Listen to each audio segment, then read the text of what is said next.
Detroit, November 1977. The clock had just passed midnight when Marvin Gaye sat alone at Stevie Wonder's grand piano, his fingers moving across the keys with the weight of a man trying to find words for feelings that had no name. Each note fell into the room like a confession he couldn't speak aloud, a prayer to a God he wasn't sure that was listening anymore. The house was quiet except for the soft hum of the heating system and the distant sound of traffic on the Lodge Freeway. Outside, Detroit slept fitfully, a city that understood struggle in its bones, that had watched too many of its children rise to greatness only to be consumed by the very forces that created them. Stevie had gone to the kitchen to make coffee, leaving Marvin alone with the instrument in the crushing silence of his own thoughts. This solitude should have been peaceful, but tonight the silence felt different. It felt final. Marvin's fingers found a minor chord, then another, building something that sounded like a lullaby written for the dying. He had been coming to Stevie's house for months now, always late at night, always carrying the same invisible weight. Tonight, Marvin wasn't just visiting a friend. He was saying goodbye to the last person on earth who still believed there was something worth saving in him. This was supposed to be a creative session. Two of Motown's brightest stars working together, sharing ideas, building something beautiful. But Marvin wasn't playing music anymore. He was playing something else entirely, something that sounded like a funeral dirge, slow and mournful, each note hanging in the air like a prayer that would never be answered. When Stevie returned with two steaming cups, he stopped in the doorway and listened. He didn't need sight to understand what he was hearing. This wasn't music. This was a man saying goodbye. "What's that you're playing, man?" Stevie asked, setting the coffee down on the piano's polished surface. Marvin's hand stopped moving. For a moment, the only sound was the settling of the house around them, creaking and sighing like something alive. "Nothing," Marvin said finally. "Just nothing." But Stevie Wonder had spent his entire life listening to the spaces between words, the breath between notes, the truth that lived in silence. And what he heard in Marvin's voice that night would haunt him for the rest of his life. He remembered the first time he had heard that particular emptiness in Marvin's voice. It was 1973, backstage at the Apollo Theater. Marvin had just finished performing to a crowd that screamed themselves hoarse, but when he walked off stage, his face carried the expression of a man who had just attended his own funeral. "Did you hear them?" Stevie had asked, confused by his friend's mood. "That's the problem," Marvin had replied. "I can't hear anything anymore except the noise." Their friendship had been built on shared understanding. Both child prodigies, both carrying the weight of expectations from the time they could barely walk. Both gifted with voices that could make strangers weep. Both trapped in bodies that the world saw as commodities rather than human beings. When they were together, especially in those early years, they could forget about the pressure and just be two young men who happened to love music more than anything else in the world. But something had changed in Marvin over the past few years. The playful competitiveness that had once defined their relationship, trying to outdo each other with vocal runs, challenging each other to write better songs, had been replaced by something darker. Marvin had begun to see their friendship through the lens of his own self-hatred, as if Stevie's continued success was proof of his own failure.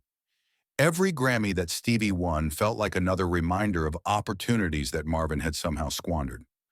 Every standing ovation that Stevie received was another confirmation that the world had moved on without him. 3 months earlier, Marvin had called Stevie at 2 in the morning, sobbing so hard that Stevie could barely understand what he was saying. Something about his father, about feeling trapped, about wanting everything to just stop. Stevie had rushed over to find Marvin sitting in his car in the driveway, engine running, staring straight ahead with empty eyes. They had talked until dawn that morning, not about music, not about success, but about pain, about the weight of carrying other people's expectations, about the loneliness that came with being misunderstood. Stevie had thought that conversation had helped, but sitting there in November, listening to his friend play those haunting notes, Stevie realized that Marvin hadn't been getting better. He'd just been getting quieter about his suffering. "You want to talk about it?" Stevie asked, settling onto the bench beside Marvin. Marvin laughed, but it was a sound devoid of any humor. "Talk about what, Stevie? Talk about how I can't sleep anymore?" Talk about how every time I close my eyes, I see my father's face. Talk about how sometimes I think the world would be better off if I just disappeared. The words hung in the air between them like smoke. Stevie reached out and placed a hand on Marvin's shoulder, feeling the tension coiled there like a spring wound too tight. Man, you don't mean that, Stevie said softly. Marvin turned to look at him, and even though Stevie couldn't see his expression, he could feel the intensity of his gaze. That's the thing about you, Stevie, Marvin said, his voice barely above a whisper. You see everything so clearly, even though you can't see it all. But me, I've got perfect vision, and I'm blind to everything that matters. It was then that Marvin said the words that would end their friendship forever. You're blessed with blindness, brother. You can't see the ugliness, the hatred, the disappointment in people's eyes. But I see it all, every day, every interaction. I see how my father looks at me like I'm a mistake he can't undo. I see how Anna looks at me like I'm a burden she can't carry anymore. I see how Barry looks at me like I'm an investment that stopped paying dividends. The words came out in a rush, as if Marvin had been holding them inside for years and they finally broke free like water through a cracked dam. He stood up from the piano and began pacing the room, his hands moving as he spoke, conducting an orchestra of pain that only he could hear. You know what's funny? People think sight is a gift. They feel sorry for you because you can't see a sunset or a beautiful woman's smile. But I envy you, man. I genuinely envy you. Because you get to experience the world through sound, through touch, through pure feeling. You don't have to see the way people's faces change when they realize you're not who they wanted you to be. Stevie remained seated at the piano, feeling the vibration of Marvin's words through the floorboards as his friend paced back and forth. He had always known that Marvin struggled with the visual world in ways that others didn't understand. Even as a child, Marvin had been hypersensitive to facial expressions, body language, the microscopic changes in people's demeanor that most people never noticed. I see everything, Stevie, Marvin continued, his voice growing quieter, but somehow more intense. I see the moment when fans realize I'm shorter than they expected, when they notice the lines around my eyes, when they understand that the smooth romantic singer is just a tired man who can barely get through the day. Marvin stopped pacing and turned to face the window, his silhouette outlined against the faint glow of the city lights. You want to know the worst part? I see myself. Every morning when I look in the mirror, I see exactly what everyone else sees. A man who's afraid of his own father. A man who can't keep his wives happy. A man who makes music about love but doesn't know how to love himself. Stevie felt something cold settle in his stomach. He had heard Marvin express dark thoughts before, but this was different. This wasn't depression talking. This was resignation. Marvin, listen to me, Stevie said, turning his body to face his friend completely. You're not seeing clearly right now. You're seeing through the filter of your pain, and pain lies to us. It makes us think things that aren't true. Aren't true? Marvin's voice rose slightly. Stevie, I'm 38 years old, and I feel like I'm carrying the weight of the entire world on my shoulders. Every song I write, every performance I give, every breath I take feels like I'm drowning a little bit more. And you want to tell me that's not true? Stevie had known Marvin for over a decade. They had shared stages, shared studios, shared dreams of changing the world through music. But he had never heard this level of hopelessness in his friend's voice before. What do you want me to say, man? Stevie asked. That everything is going to be fine? That the pain will just go away if you wait long enough? I can't promise you that. Nobody can. But I can tell you that giving up isn't the answer. Marvin walked to the window, looking out at the Detroit skyline in the distance. The city lights twinkled like stars, but even beauty seemed to cause him pain now. Maybe giving up is the only honest thing left to do, Marvin said. Maybe I've been lying to myself for years, thinking I could find a way out of this, thinking I could heal, could change, could become someone different. The silence that followed stretched for what felt like hours, but was probably only minutes.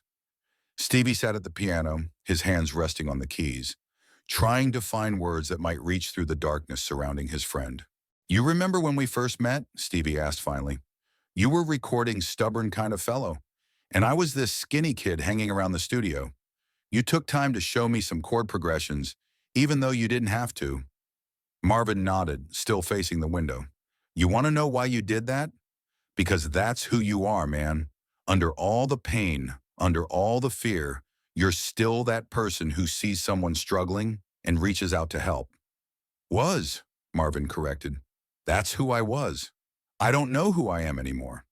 And that's when Stevie realized that his friend wasn't just contemplating ending his life. He was already gone. The Marvin he had known, the one who had created What's Going On, was disappearing right in front of him. I can't do this anymore, Stevie, Marvin said, turning back to face the room. I can't keep pretending that I'm okay when every day feels like I'm drowning. I can't keep making music when I don't believe in beauty anymore. Stevie stood up from the piano bench, his heart racing. He had dealt with depressed friends before, but this felt different. This felt final. What are you telling me, man? Stevie asked. Are you saying you're thinking about hurting yourself? Marvin was quiet for a long moment, and in that silence, Stevie heard everything he needed to know. I'm saying I'm tired, Marvin said finally. I'm tired of fighting. I'm tired of pretending. I'm tired of being tired. Stevie moved toward his friend, but Marvin held up a hand to stop him. Don't try to save me, Stevie, Marvin said. I know you want to. I know that's who you are. But some people can't be saved. Some people are just broken beyond repair. That's not true, Stevie said.